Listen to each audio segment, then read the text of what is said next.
Hello everyone, this is Dr. Swati Mishra from International School of Business Management at Suresh Gandhi Howard University, Jaipur.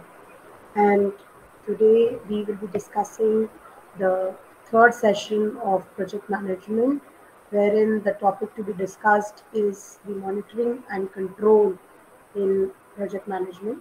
We have already studied as to what is project management, what are the roles and responsibilities of a good project manager, and we have already discussed the project planning part also. So monitoring and control is the next part of the project planning, and that is what we intend to discuss in this session. So, as far as the learning objectives of this session are concerned, the learning objectives are to give the learners a detailed understanding of the monitoring and control in the project management, to introduce the learners to design management, to develop an understanding of the activities which are performed under design management and project management. So, as far as the learning outcomes are concerned, uh, after this session, the learners will get a detailed understanding of the monitoring and control activities which are held in the project management, and the learners will also get an understanding of the design management. They will develop an understanding of the activities which are performed under project management. So, and under design management.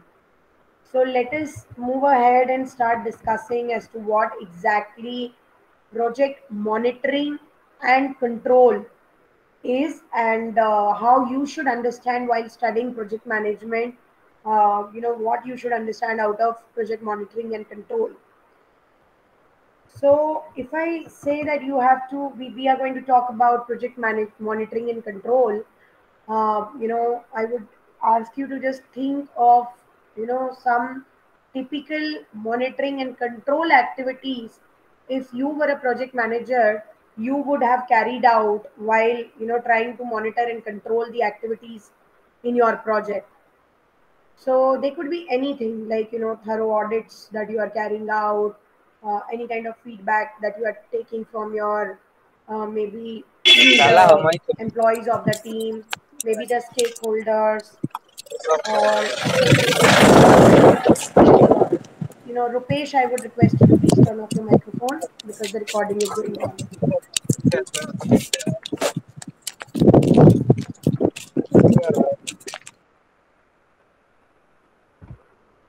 So you have to try to, I just want you to just think of some activities, and anyways the session is thoroughly dedicated to the discussion over this. So if we move ahead and we start talking about the typical monitoring activities that are conducted in project management, and how a project manager and his colleagues and team might monitor the activities that are conducted while the project goes on. you know the typical activities would include any kind of regular review of the progress that is done against the schedule, using that work based WBS. So, and of course, any kind of plan against the baseline that was created for your project management. Like, whenever we also, start conducting a course session and we start holding the lectures of a course, we also have to create our lesson plan. That lesson plan is nothing but planning our schedules of the entire semester as to how I'm going to conduct all the lectures one by one. And for every contact hour that I'm going to have, or every 50 minutes or 45 minutes of contact that I'm going to have with my learners, I have to give a plan of that what I'm going to teach in that particular 50 minutes.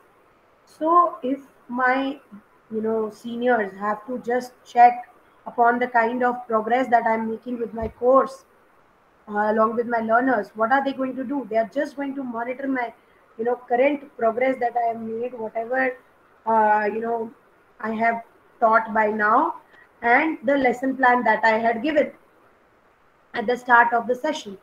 So same is the case in project, right? You have initially designed outline of the project, and you are trying to, you know,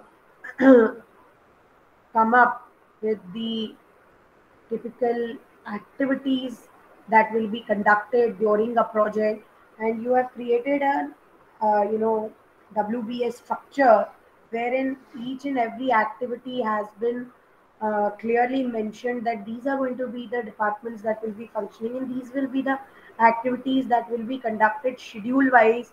And I also told you that when WBS is created, work breakdown structure is created, then at each and every step, what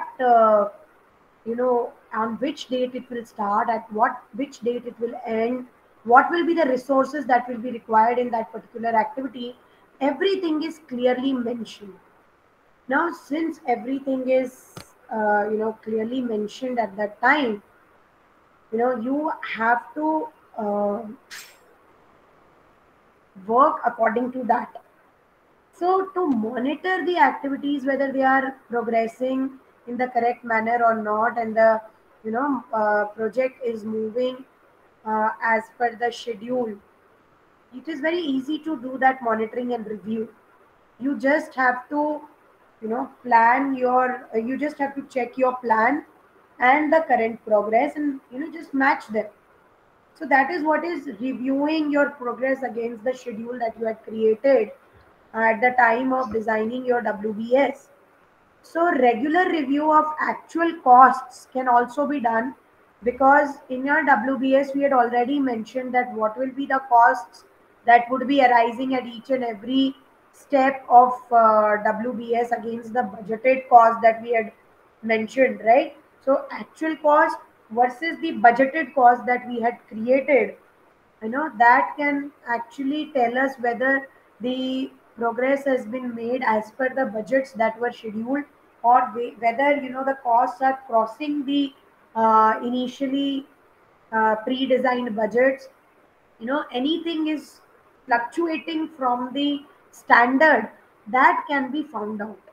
If schedule is fluctuating from the standards which were set earlier, or maybe the costs or anything that is going wrong, that can be actually reviewed. Similarly, you know regular review of resource loading, how much of resource has been loaded at each and every breakdown point, that can be reviewed. Whether more resources were required as per mentioned earlier, you know earlier they had said that only 8 employees will be required at this level of work, but now they had to hire 12. So why that happened, that can be quickly monitored, right? Why extra workforce was deployed over there?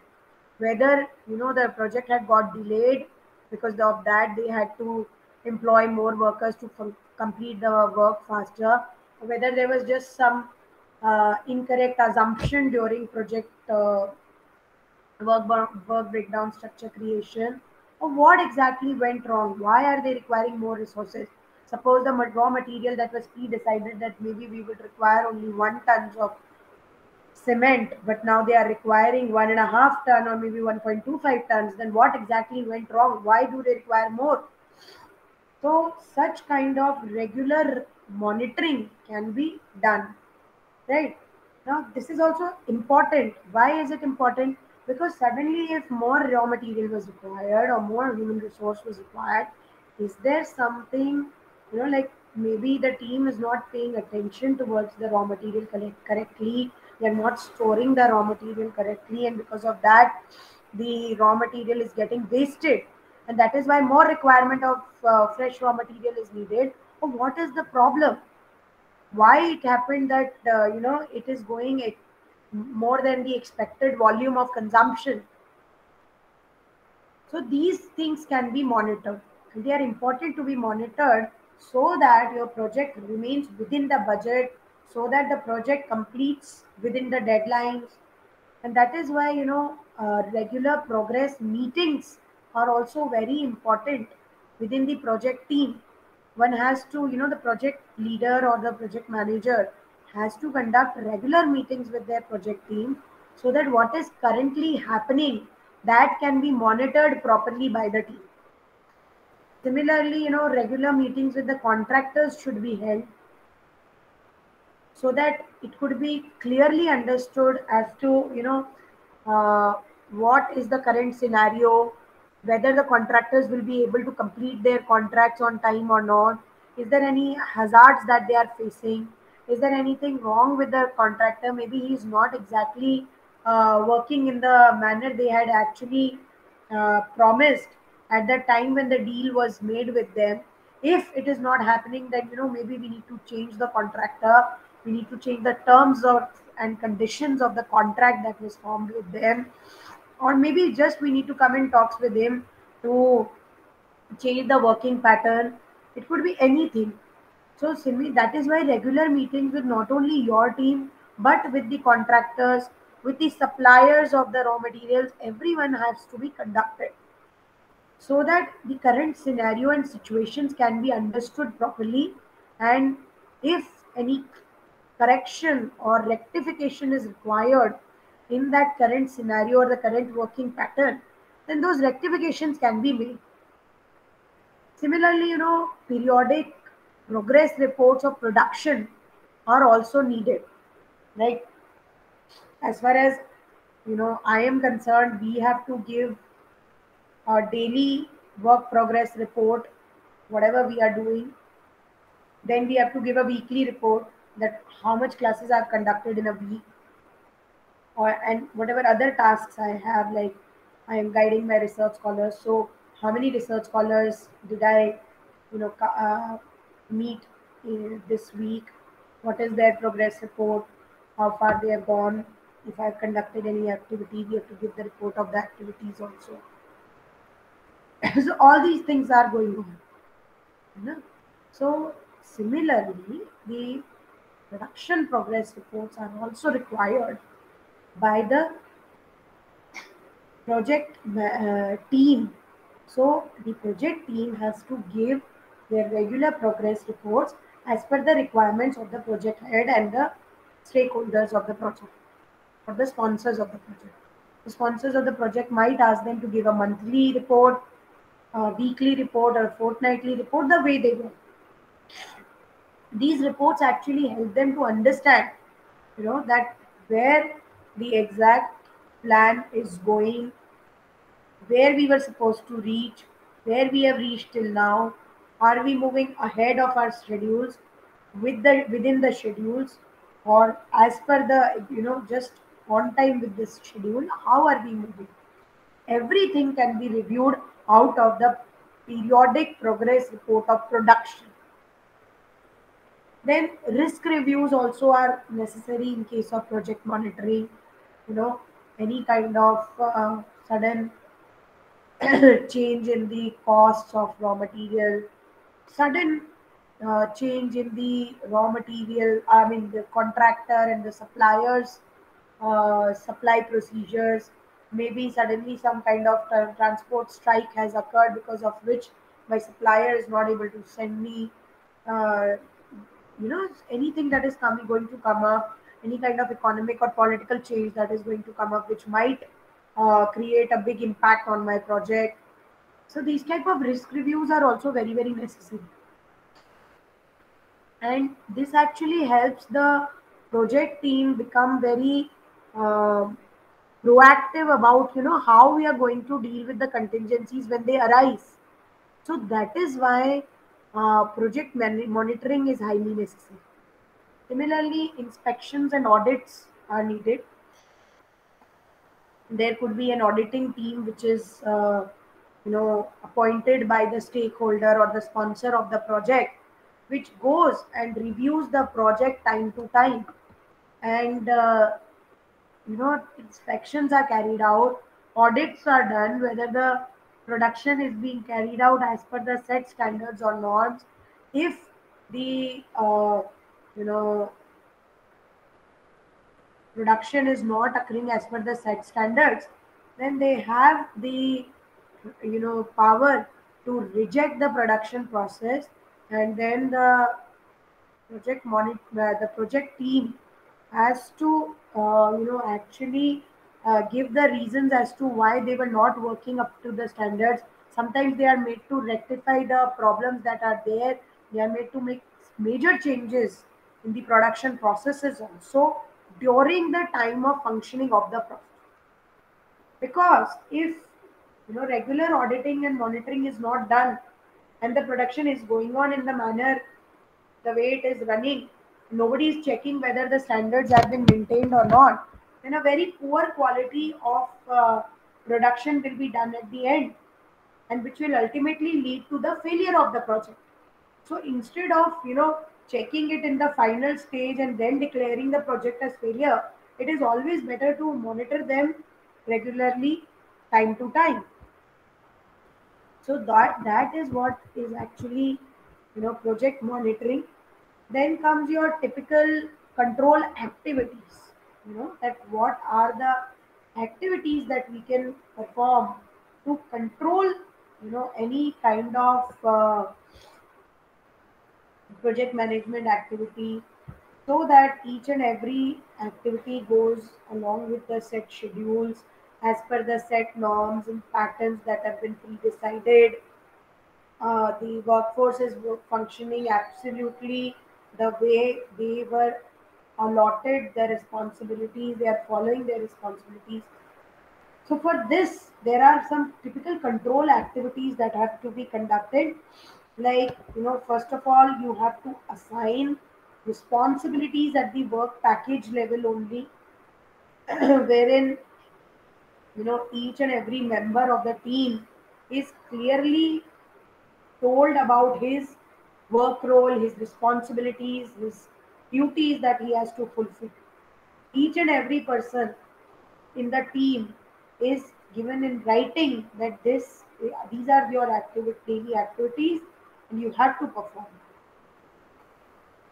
Then there is a staged authorization which is done, in which at each and every work package level there is an authority which is allotted, like at the very bottom level on the labor force, a supervisor is allotted who has the responsibilities of supervising the work of the labor.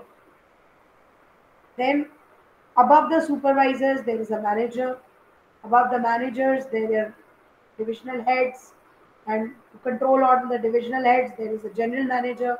This is how the hierarchy of any good production house is, or any good project is. Similarly, staged release of budgets should be carried out strictly in control with the finance department, or there should be someone who is checking the release of budgets and controlling the release of budgets. He or she should not let excessive fund flow out of the finance departments uh, without checking as to how much was supposed to be released. And if any kind of contingencies have arisen, they have to be first reported and brought to the attention of the higher management. And once they approve of it, only after that one has to release those budgets. So that is why a control is required in this case. Otherwise, excessive expenditure will occur. The cost of the project will increase excessively. And these typical control activities also involve ensuring that the project management has a management reserve under his control. Everything should be kept in reserve under your control, so that suddenly if some kind of need arises, from that reserve the uh, you know resources can be supplied or provided. So this is also necessary. Apart from this, one has to seek corrective action reports, like if something went wrong and the auditors reported at the time of monitoring that these were the things that were going wrong and they have to be corrected, then the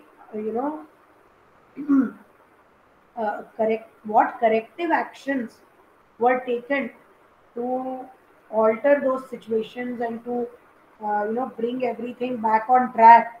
That corrective actions report is also supposed to be created and sent to the higher authorities who are actually controlling the project.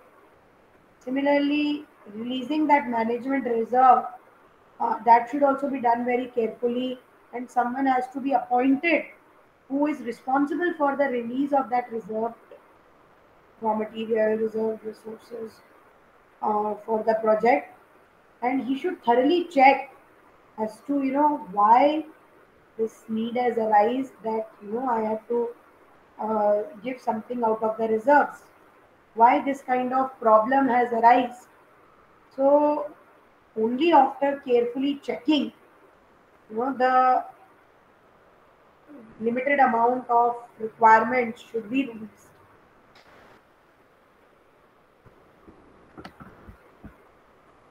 So let's just try to once again summarize that why this project monitoring has to be done, and controlling is required. So see, monitoring is always done against the plan status regularly. That this was the plan that was created, that this is how my project is going to function, and we are just monitoring whether it is functioning according to that plan or not. And one also has to identify the management action very early. One has to check that the defined controls are being applied, and corrections are being made whenever and wherever it is necessary. Similarly, when you are trying to apply any kind of change control, change management, that time also, project monitoring and control are highly necessary, because first of all you have to be very visionary, and you have to understand that okay, some kind of change is coming in the market scenario, or economic scenario, or political scenario, or just in the way the suppliers and the mm, other stakeholders function with us. And once that change is going to come, how we are going to control it, and what are going to be our corrective measures to keep a check on those changes that are occurring, how we are going to deal with them, how we are going to manage them. So these are the things that are highly necessary. Similarly, if we are not conducting such kind of controlling and monitoring regular basis, and if the reports are not generated on regular basis, the project's success comes at stake. And in fact, like you have studied in ISO and quality check and total quality management when you were studying production and operations management subject.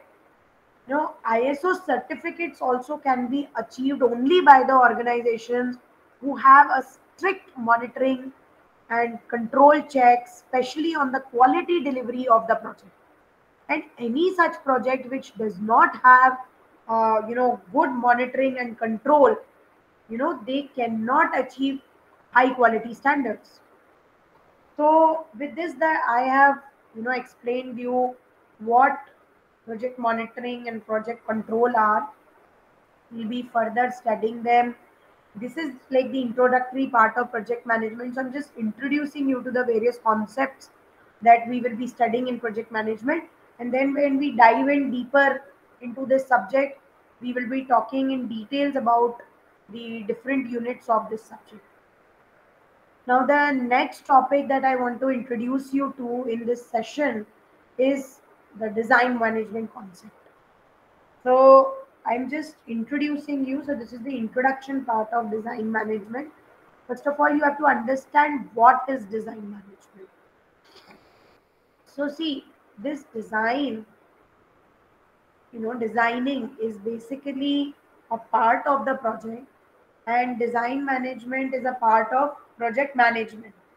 So, design management considerations are actually included within the project management planning. So that is why I'm taking this design management right after the topic of project management planning, because it is a part of project management planning. So you have to understand it like that. Uh, if I ask you to think over some design management activities, the first and foremost would be to divide your project into various different activities, different categories of activities which will be performed under your project. Then you have to further subdivide the design stages into various phases, right?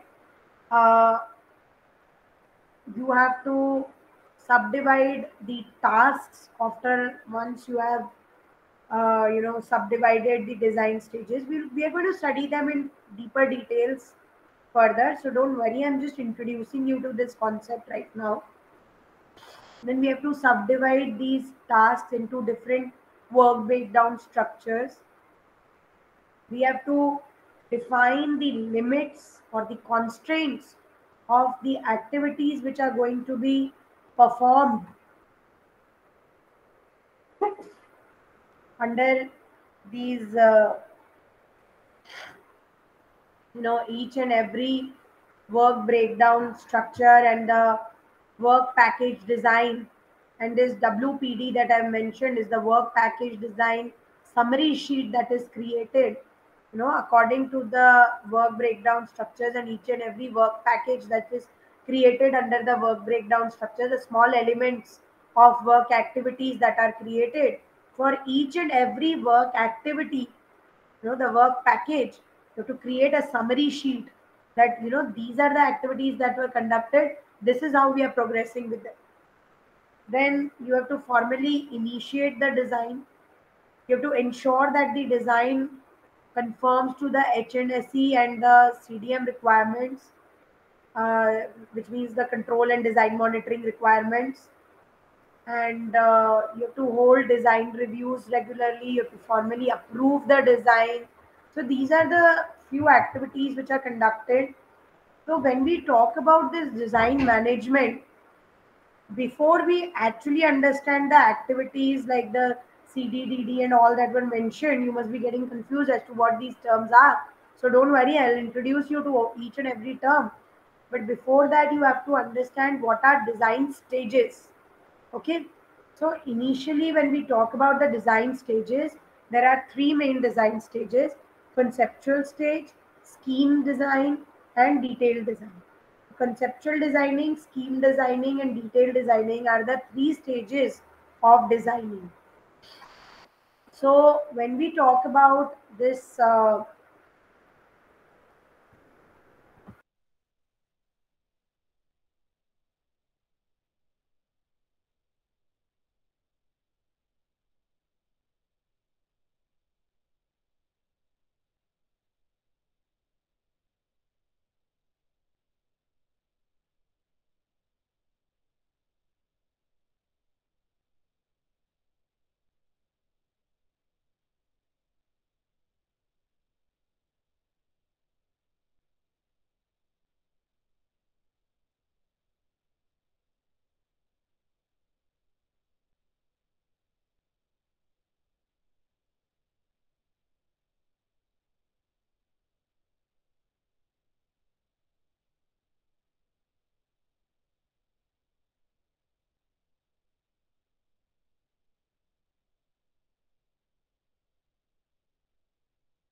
Sorry, there was some network issue here.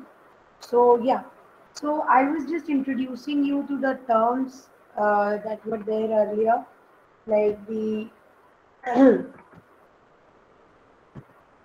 the conceptual design, the scheme design, and the detail design. These are the same terms. CD stands for your, when I'm saying it, to subdivide the design stages. I said CD, SD, and DD. These are the terms that I'm introducing you to. One by one, I'll introduce you to all the terms. So, you know, CD actually stands for the conceptual designs. So, and SD stands for the schematic design, and DD stands for the detailed design. These are the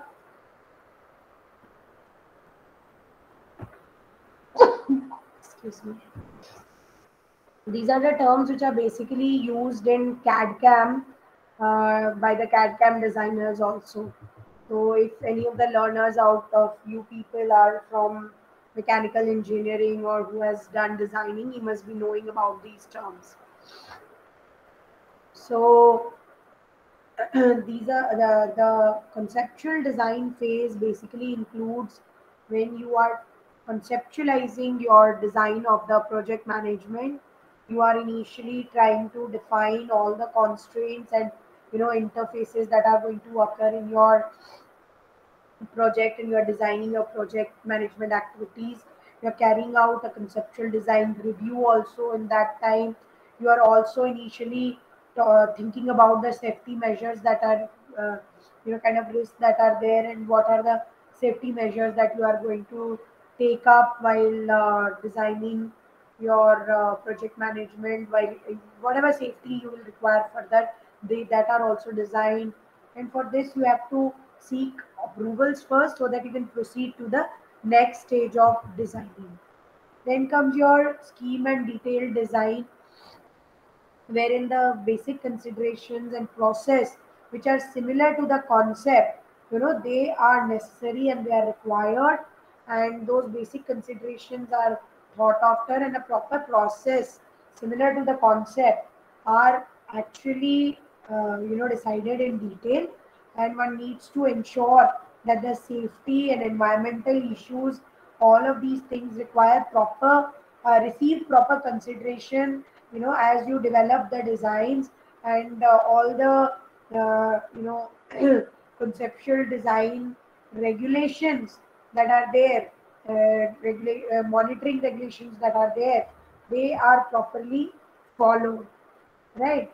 So whenever these designs are made, obviously some reviews are also done on these designs. So a team is created for those reviews, for reviewing their designs, and the project leader is mostly the chairman of that committee which reviews the design, or they can hire a nominee for that. Then there is a reporting officer, RO, who is basically the work package manager. Then, of course, the customers are there. They are also included in that committee to review the designs. There are end users to review the designs. There are safety and quality representatives, all other relevant interfaces like stakeholders and all. They are also included in the review committees. Other experts from different areas are also invited to review the designs that have been created for the project management process. Then these design reviews are issued to be considered. There are some issues which are there, which require a lot of attention while the design management is carried out. And every type of issue that might arise in future should be addressed when you are designing your project management, so that later on no problems are faced.